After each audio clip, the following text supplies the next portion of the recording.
I'm Kenneth, a relationship coach and a psychotherapist. Every relationship is different and every breakup is different. Work with me and you'll get professional help on your situation. And if you're in no contact, focused on personal growth, my workbook series, The Knowledge, will help you make changes like you've never made before. Available now at AskCraig.net.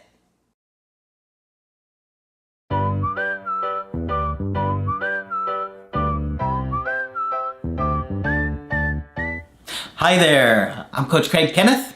I'm Coach Margaret. And I'm Coach Victoria. And today we're going to be talking about ultimatums versus boundaries. Mm-hmm. It's a battle royale. It is. Oh yes, ultimatums are hard. Mm-hmm.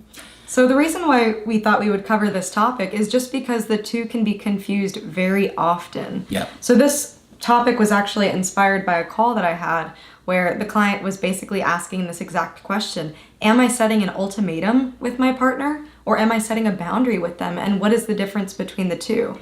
Great question. So we thought we would cover it just to clarify this if some of you are going through a similar situation. Yeah, okay. It's important to understand because, I think ultimatums cause a lot of breakups. Mm-hmm. Yeah. In fact, I just did an email coaching yesterday where the guy had given this woman an ultimatum. They had just started dating and did not go well. It spiraled very quickly. Mm. So, they were just first dating and he gave her an ultimatum? Yeah, not even 2 months. You better change your hair or I'm not dating you anymore. It was worse than that. I'm sure it was. In fact, I think we might cover it in an email coaching. Mm. So the difference that we see between an ultimatum and a boundary is that an ultimatum ultimately is focused on changing the other person's behavior. Mm-hmm. And so in its basic form, it's a manipulation. It's trying to get somebody else to do something by force. It's a threat. Mm-hmm. Yeah. Exactly. And normally when a person delivers an ultimatum, they are not truly okay with whatever outcome might happen. They might say they are, but in reality, let's say the ultimatum is, you better change your hair or we're broken up. What they really want you to do is change their hair and they're not okay with breaking up. Mm-hmm. So when you're deciding how you're going to set this boundary or what it is that you want to change, think for yourself, are you okay with whatever outcome could come of this? Yeah, you're really trying to push somebody. Mm-hmm. Yep. Bully them. Right. I've put up with this for X number of years. Mm-hmm. I think an ultimatum kind of comes from being frustrated. Sure. Things are different than what you want them to be. You're angry, you're upset. And then that often causes you to put pressure on somebody, threatening them essentially. If you don't do what I want you to do, I'm going to leave you or whatever it may be. But it's not going to make the person feel safe in the relationship. That's for sure. Mm-hmm. And, you're often being hostile towards somebody and you don't even realize it. Okay. And you don't realize the impact that you're having on somebody. But when you do these things, it just almost puts the person in automatically doing the opposite of what you want them to do. Mm-hmm. Because they're standing up for themselves. I was going to say a healthy person would say, you want me to what? Yeah. Mm-hmm. Yeah. And so if you're in this mindset of giving somebody an ultimatum, you probably have some black and white thinking. Mm-hmm. Yes. Maybe you could talk about that, Margaret. Okay. Black and white thinking is a real plague in the universe. It was talked about and kind of thought of as an issue around borderline diagnosis. The borderline, for example, tends to see the world in black and white. So if you give somebody an ultimatum who says, if you don't start picking up your socks off the floor by tomorrow, I'm leaving you. Okay, well, would you want to do it? No. Okay, now you do that out of frustration because the socks have been on the floor for the 20 years you've been together. But it doesn't work and it isn't nice. Mm-hmm. And the other thing about the ultimatum is that it truly silences your partner. It leaves no room for negotiation. It's either this or that and nothing else. So as we know, the world is not in black and white. It's in all different colors of gray. Yeah, things are mixed. Feels like a dictatorship. Yeah, that would feel like a dictatorship. Yes, that's right. Mm-hmm. So the opposite of this would be a boundary. So this is more focused on yourself and really how much you can tolerate. So the focus is on protecting yourself, making sure that you're advocating for your own needs. And it's not to necessarily change the other person's behavior, but it's to keep yourself from getting hurt or from being taken advantage of. So it takes that responsibility and puts it back on yourself. It gives you that power back to say, okay, I'm making a decision here based on the pattern that I'm seeing in my partner. A boundary is also a way of finding out what works for you. So you delineate how much you can tolerate, what you want out of relationships. And so it's really about your own personal wishes and desires for a relationship. What you're comfortable with. Exactly. That's a good point. And it does elicit conversation and communication. So when you're setting a boundary, you're saying, I feel this way because of what I'm seeing. Can we talk about it? So you really want to be open to your partner's thoughts and try to understand why your partner is in the place that they're at. Yeah, I mean, you have to be reasonable with somebody when you're in a romantic relationship. Mm-hmm. You can't just have all these demands on the other person. Otherwise, they're not going to feel like it's an equal partnership. Right. Mm-hmm. It's going to feel like, oh, I have to just do what you tell me to do. Well, it's my way or the highway. And nobody's going to stick around for that. Nobody's going Right. to do it. And what I most commonly see is an ultimatum around one partner not giving enough emotionally or not committing enough. That's what I would say I see most commonly, is that the partner is saying, okay, well, I need to see a commitment or else this is not going to work. Or I need you to spend X amount of time with me or Right. else this is not going to work. And so you can see even in the delivery of that, it sounds a lot different than I've been feeling neglected in this relationship. Or, I would like to spend more time with you or I miss you. Those things sound very, very different. Very, very different. Yeah.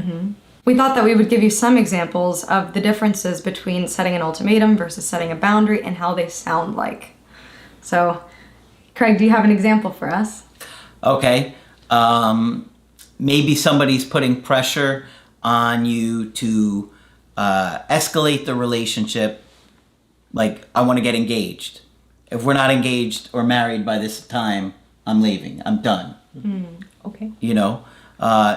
That's not going to make anybody feel like this is what I want to go into. Right. It's like, it's Forced. Yeah, it's like you want to do those things like making a commitment because it's something that you're looking forward to and you're excited about. But if you feel like you're being bullied into it, you're just going to be miserable. And angry. Exactly. Versus if a partner were to communicate, commitment is something that's important to me. This is, something that I value, and I want you to see that being my partner and being as a part of my life. You can also tell your partner that it would be difficult to continue if that's not a part of it. It's all in the delivery, all in the tone, and all in how you communicate it.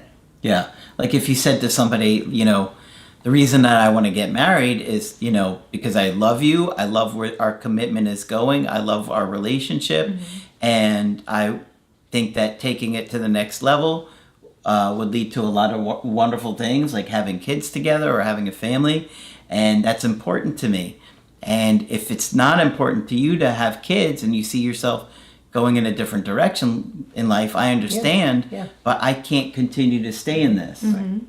And that's totally different from do it or else. Yeah. Right. And also, when you're in between setting an ultimatum or a boundary, the difference really is in how much you've processed your own request.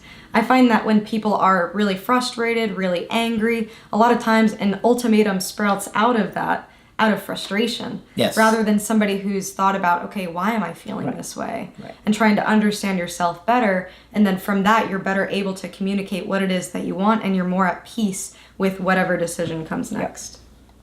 Okay, we got another one. All right, let's hear it. One thing that I see come up is I don't want you to talk to that person anymore. And, the minute you say that to somebody, it just changes the whole dynamic. Who the hell are you to tell me who I can Yeah. talk to? And if Which you I'll keep, be happy to say. and how many times have you seen it, Margaret? If you keep talking to so-and-so, I'm done. We're done. Well, first of all, it's mind reading because you don't know what I'm thinking. And of course, it's important to examine your own feelings. If you are feeling jealous, examine that. See what's really coming up for you. Is it your own insecurity? Is your partner really doing something that violates the agreements of your relationship? Is your partner really doing something that disrespects you? So we want you to think critically about all of these things. setting a boundary in that type of circumstance, you could say something like, I'm very uncomfortable with your relationship with this person. You know, I would like to talk to you about it. I would like to see how we can create some space there. Maybe what we need is reassurance. Yeah. I think that would be the big one. Mm-hmm. Yeah. You know, it just feels to me like there might be some things that are, you know, getting inappropriate, or maybe it's, you know, it seems to me like that other person has romantic feelings for you and they're not respecting our relationship. And, you know, I don't think you would like it if I was doing that to you. Exactly. So, you know, what do we do about this? Like, how can we be more transparent here? Because obviously that could lead to some kind of emotional cheating or worse. And anxious folks could jump to that in no time. Especially if you've had it happen to you. Oh, right, yes. You know? Yeah, and so of course there are times where there are things such as deal breakers where an ultimatum is where it lands ultimately. Like in cases of abuse, you know, if this abuse doesn't stop, I'm leaving. That's one of the scenarios where an ultimatum could be helpful. Yeah. Where you do have to be that direct.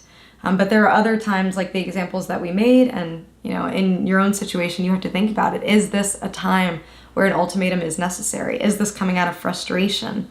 Am I leaving space for communication? So lots to think about there. Absolutely. You really got to be very careful about giving anybody an ultimatum, Oh, yeah. because I see it cause a lot of breakups. Right. And maybe you gave somebody an ultimatum, because I know I see it at least once a week. The key to surviving any relationship is negotiating, talking about things that, you know, you're not happy with. And as you say, that then leads to something more reasonable. Yeah, than an absolutely. ultimatum. But you've been telling me you're going to go to AA for 30 years and you still haven't gone. So you have 3 more days to get there. Yeah. And you can see the built-up frustration. Sure. Yeah. It's all in the approach. Yep. Okay? Something to consider. Hopefully this has been helpful to you. But that's it for this video. I'm Coach Craig Kenneth, I'm Coach Margaret. And I'm Coach Victoria. and we will talk with you soon.